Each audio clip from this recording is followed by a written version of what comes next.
All right, guys, let's get into it. It's 11:59 p.m.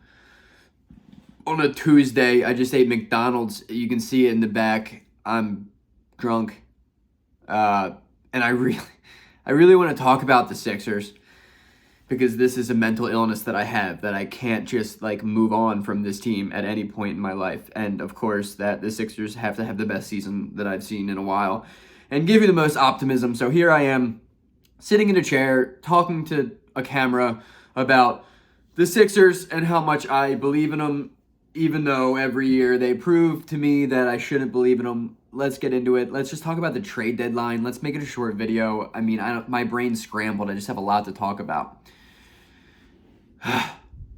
Okay, let's lead with Zach LaVine. There is a way that the Sixers can acquire Zach LaVine and Alex Caruso without trading Tobias Harris. And look, I hate Tobias Harris, and I hate what he's doing right now because he's playing really well.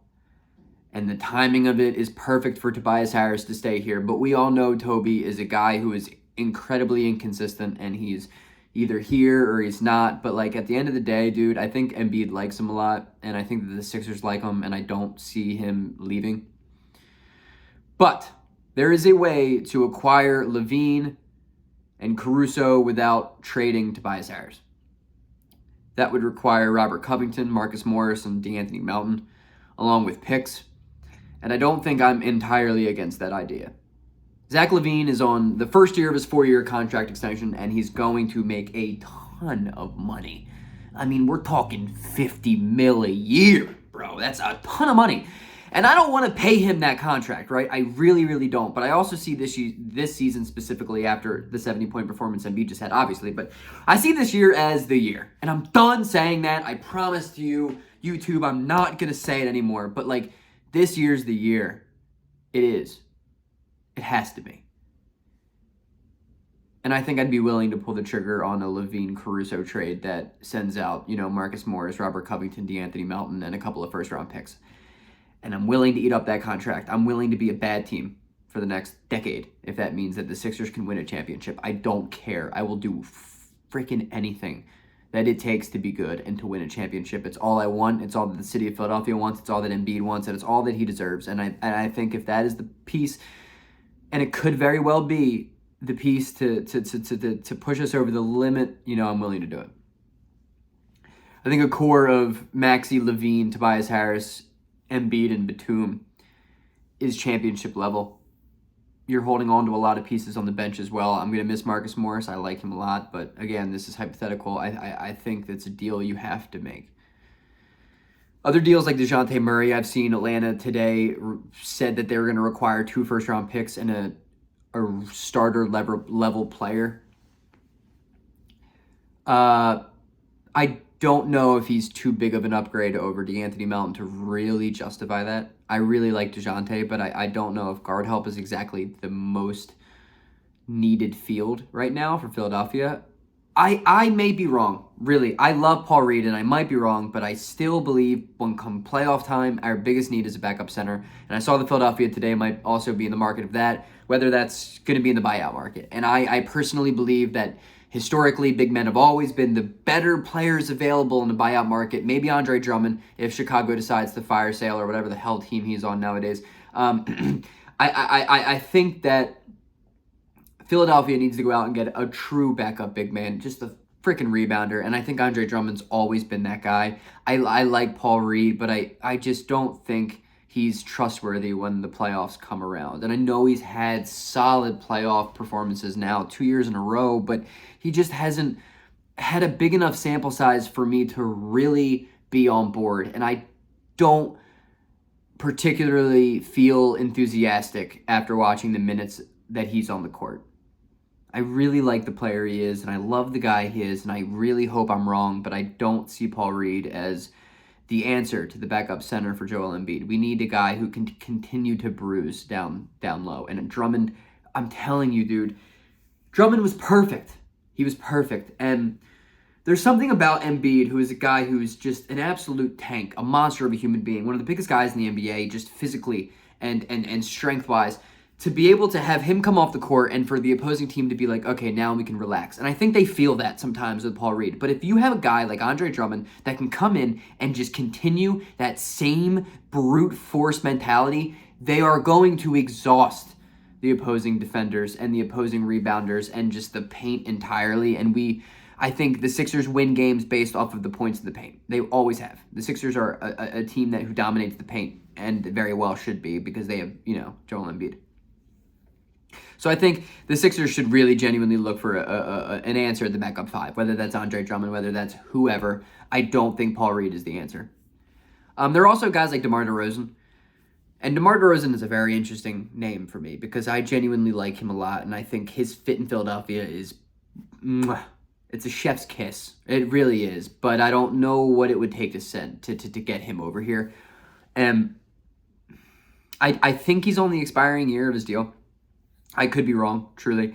But I think that if Philadelphia can get him on the low for cheap, I would take him over LaVine. I really would.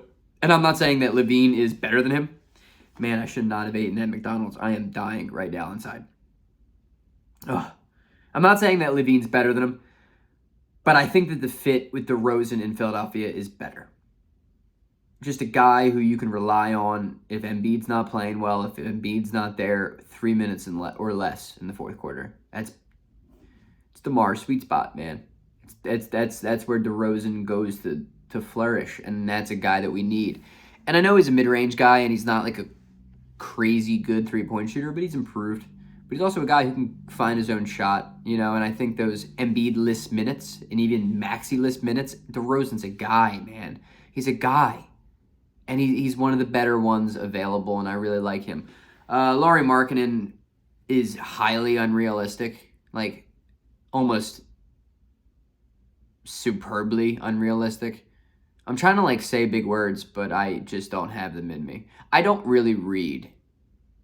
So, but I mean, Lauri Markkanen, dude, I love him. I think he's the best player that could possibly be available, but it's just not going to happen. There's no way. Don't even pretend to yourself that, Markkanen's a guy who can come over to Philadelphia, because he's not, though I think he'd be the perfect fit. Obviously, the stretch four that can shoot threes better than anybody, but, I'm not going to even pretend that we can get him. And I just don't know. I really like Caruso, but I don't think he'd be the main guy. I really do, though. Honestly, I really am intrigued by the Bruce Brown talk. If we could get Brown for, a guy, like a Covington or a Morris, something to come close to the salaries and then throw Furk on, because Bruce Brown's making 18 mil. If you could throw a guy like, Morris or Cove, and then throw in a guy like Furkan, and then a second rounder or a pick swap, I think Bruce Brown's freaking perfect. Championship guy, does a lot of everything. He's a glue guy. He's just a glue guy. And I think Pat Bev's that guy for us, but I think why not have another? I really like Bruce Brown. Bojan Bogdanovic is another guy. I don't know what his price would be compared to Bruce Brown. I would imagine it would be similar, right? But I think if you could find a way, hear me out. If you avoid the star hunt entirely, and we find a way to bring in Bogdanovic and Bruce Brown, throwing away, Marcus Morris, Robert Covington, Jaden Springer, a first maybe in a few seconds, I would be willing to do that, and then go out with an empty roster space to go out and get a backup big, maybe Drummond if he's on the market, maybe just a guy who can rebound at a high level. I would really, really like that, because I don't even know if the Sixers need another guy. Maybe all the Sixers need is just a deeper bench and just more shooting around Embiid, right? I think the playoffs come, and it comes down to expect a double team. Expect a double team on Embiid, because he's the best player in the world right now, and he just put up 70 points against a team that double teamed him for the last half of the game. Surround him around as many shooters as you can, or guys that can make a play. That's what I like about Marcus Morris. I mean, Marcus Morris is a guy who can make a play. He can hit you with a pump fake, hit to the elbow jumper, and hit a shot. But I don't know. But I do think that DeRozan, that I do think, obviously, like Bojan Bogdanovic or Bruce Brown can make that same play, but at a higher level, at a more efficient level. And I think if you can keep the core intact, maybe ship out Melton if it's absolutely necessary. And I don't even think it would be to require these two guys, but to keep Pat Bev, to keep genuinely the whole roster, really, Batum, but dismiss, I should say, Morris and Covington, but bring on, Bogdanovic, who's a guy who can hit 40% from three. He can give you 16 to 20 any given night. He's a guy who could give you one playoff game and be like, damn, we wouldn't have won the series without him right there. And give me a guy like Bruce Brown, the glue guy, the guy that's going to get that extra offensive rebound when you're like, damn, we won by 4 tonight. What do you think made the difference? Probably that offensive rebound that kicked out to Pat Bev or kicked out to Tyrese Maxey to hit that three. That probably was the moment that just won us this game. It's these players are the guys who make the difference, the small, minute differences that win basketball games. We need guys like that. Pat Bev is one of those guys. That's why he's just like the energy and the blood and the soul of Philadelphia right now. Bruce Brown is that guy. Bruce Brown is that guy. And I think if we could keep the rotation intact, but bring on Bruce Brown, bring on Bojan Bogdanovic, and add on a backup center in the buyout market just to have around, because we know Mo Bamba's not that guy. Like, dude, I love Mo Bamba, but he's not that guy. The dude has never crossed half court to play defense a day in his life. I don't think he's ever had over 2 rebounds in a game. He's just not that guy. Sure, he's a dude that you could put at the backup 4 to hit a couple of threes, and then all of a sudden you're like, damn, Mo Bamba has 11 points in 3 minutes. How'd that happen? Oh, he just went 3 of 4 from 3. Yeah, cool. That's awesome.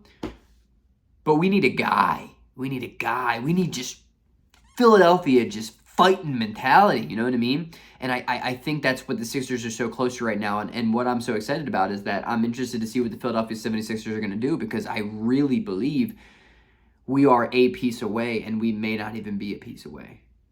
If Embiid can continue to be at this dominant level, I mean, who says that the team as is isn't good enough?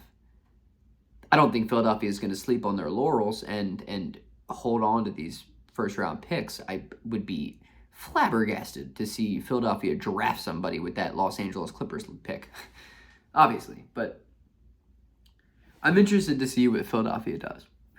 And I think it's more work around the margin, because I genuinely believe, especially if you look at the East, that Philadelphia is a lot closer than I think we've been in the past couple of years. I think Milwaukee is not it right now. I mean, the Doc Rivers hire, nobody knows more than Philadelphia that is just not going to work. I think it's Boston. And I think Philadelphia is a lot closer than we usually have been expected to be. And I know we've talked ourselves into all being right there for a long time now. Trust me, I've been on that boat for just as long as you guys, but I think that this year is the year. So I'm thinking I'm going to go back to eating McDonald's, but thanks. Peace.